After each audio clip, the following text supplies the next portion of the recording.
Dan kemarin ada juga yang nanya, kenapa sih Pak Ustadz kita harus berbakti kepada orang tua? Untuk apa sih semuanya itu? Apa dasarnya? Nah, kenapa kita harus berbakti? Kenapa kita harus berbuat baik kepada orang tua kita? Nah, di sini kita bisa melihat sebuah hadis yang diriwayatkan oleh Tirmidzi, yang disanadkan oleh dari Abdullah bin Umar, yang berbunyi, ridallahu fi ridal walidain wa suhtullahi fi suhtil walidain. Yang artinya, ridho Allah itu bergantung kepada ridhonya orang tua, dan juga murka Allah pun itu bergantung kepada murka kedua orang tua. Jadi kalau Allah saja bisa ridho karena orang tua ridho, kalau Allah saja bisa murka kalau orang tua murka, betapa kita harus sering dan sering untuk meminta ridho dan doa restu dari orang tua kita. Apa sih yang lebih penting dari dunia ini selain ridho dan restu dari kedua orang tua kita? Kenapa? Karena intinya semua keridhaan Allah itu bergantung kepada keridhaan kedua orang tua kita.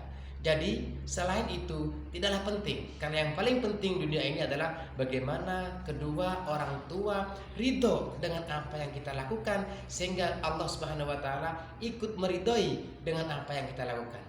Bayangkan, ada sebuah riwayat lain yang mengatakan bahwa aras pun berguncang ketika seorang ibu atau seorang orang tua menangis karena kelakuan kita.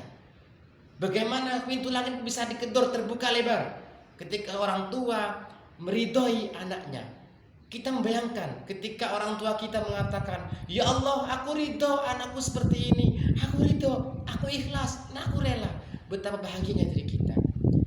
Tapi ketika orang tua sakit hati dengan apa yang kita lakukan, ngenes sampai ngelus dada, betapa langit akan terguncang.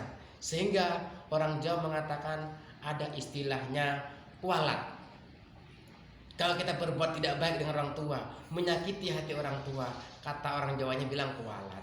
Intinya yang jelas, apa yang kita lakukan ini adalah bagaimana untuk mendapatkan ridho dari kedua orang tua kita. Secara otomatis Allah pun akan meridhoi dengan apa yang kita lakukan. Kenapa? Karena ridallahu fi ridal walidain wa suhtullahi fi suhtil walidain, yang diriwayatkan oleh Imam At-Tirmidzi. Terima kasih.